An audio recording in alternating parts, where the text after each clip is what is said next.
Sabina Shoal, located 86 nautical miles from the Philippines and over 600 nautical miles from China, is now the newest hotspot in the West Philippine or South China Sea. In April, the Philippines discovered piles of crushed coral, raising concerns that China might build an artificial island.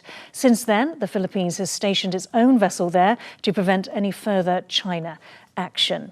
Professor Liu, let me come to you. So going back to Mao Ning's comments, in your view, did she admit to China being the aggressor? This is the part that I'm talking about. She says that the measures took are aimed at protecting China's territorial sovereignty.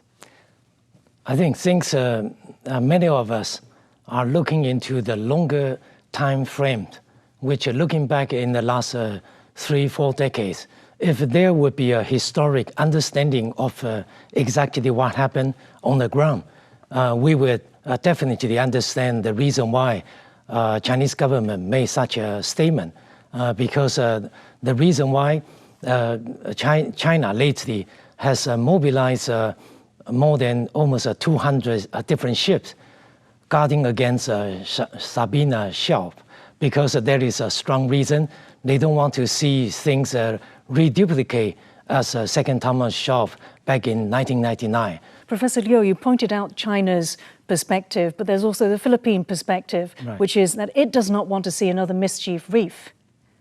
Yes, exactly. Because a few months ago... And let me just say that Mischief Reef is a fully militarized artificial island built by China. Right, right. I think the Philippine government discovered before the summer, there may have already shown some specific construction work inside Sabina Shoal. So they are referring, perhaps China is preparing for large scale of land reclamation inside. Tony, what do you make of Chinese behavior, first in the ramming of the Coast Guard vessel, but then the release of video, which clearly showed that it's the Chinese ramming the Philippines, and the reaction or the messaging from the Chinese Foreign Ministry? Right, China claims almost the entire South China Sea. And so they feel they have the right to chase out those who consider to be intruding. And they're trying to justify their aggressive behavior by saying these are intruding into China's territory, therefore we have to take this aggressive action. But who's ramming who? That's actually a different level. So the aggressive action, obviously, from the video you can see is taken by China. And also their claim has been disputed and proved as invalid by the 2016 ruling by the Permanent Court of Arbitration. So most of the world doesn't recognize that claim, but Chinese people doesn't know it. So they're enforcing it and they're taking aggressive action. A spokesperson from Taiwan's Central Police University has said, and just to get your thoughts on this, China's practices have nothing to do with the framework of UNCLOS, which has established a framework for peacetime. They resemble more sort of low-level armed conflict than law enforcement. What was your thoughts? Absolutely. You look at it, the actions they're taking, the use of the maritime militia, and how they use these so-called civilian ships in a military purpose, where they do their formations and they're under command of the Coast Guard. They are not really taking a peaceful response. I think they are doing a low-level military response and stay within the gray zone area. So it's not just the tactics themselves, but also the kind of the grade of the vessels. I understand that they're mostly steel-hulled. They're basically corvettes have been brought over from the Chinese Navy to use as a Coast Guard. Right, so their Coast Guard ships are getting larger and larger with this type of purpose, because I think if you look at what happened, let's go to how Japanese responded to Chinese aggressive action near Diaoyutai. Japanese responded by force. They also used strong water cannon with large ships against the maritime militias that came up. So right now, you don't see China harass Japanese as much as they are harassing the Filipinos, because the Japanese has responded forcefully Okay, let's go into that a little bit later. So, as Professor Liu mentioned, starting August 20th, Beijing has dispatched more than 200 vessels around Sabina Shoal to prevent the resupply of the Philippine vessel. This is what Philippine Secretary of Defense Gilberto Teodoro said about the rapid buildup. In this region, China, although without saying it, and I'll say it for you, is the biggest disruptor of international peace in the ASEAN region. And in relation to the increasingly difficult resupply of the Teresa Magbuana, U.S. Indo-Pacific Command Chief Admiral Samuel Paparo said this. Certainly within the context of consultations, every option between the two sovereign nations in terms of our mutual defense, escort of one vessel to the other is an entirely reasonable option within our mutual defense treaty. Paparo said American forces were ready with a range of options to deal with increasing acts of aggression in the South China Sea if ordered to carry them out and jointly and after consultations with the Philippines. Professor Liu, what do you think the options are that Paparo might be referring to?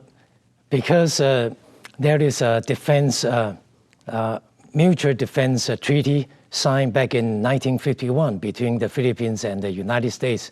So many politicians and also top military officials from the U.S. as well as the Philippines reiterated this treaty many times in the past.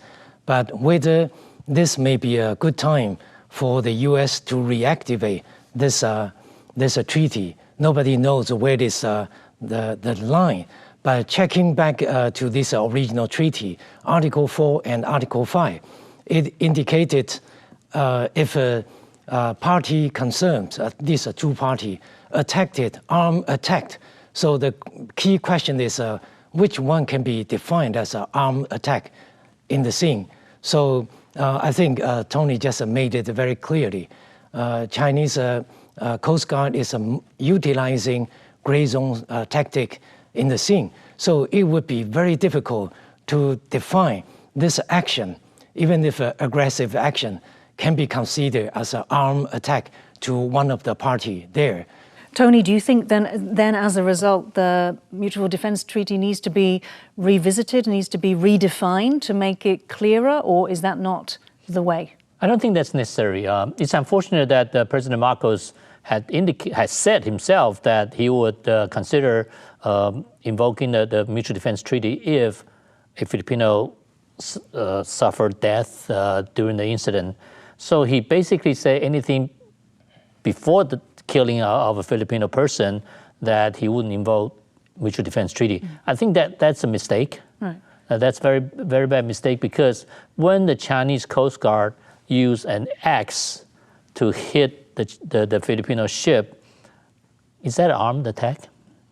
I think Philippines should have remained unpredictable, and because armed attack, once again, as Professor Liu had indicated, that's in the Article 4, it should be left to the interpretation of the side that's being attacked, not from the side that's doing the attack.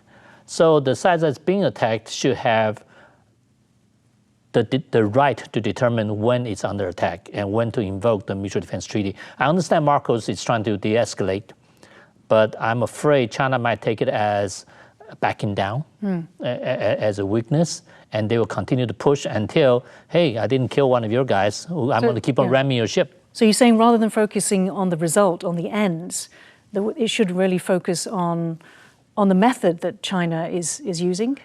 Right. An armed attack is a method because of its aggressiveness, not necessarily the result of a person's death. Right, yeah.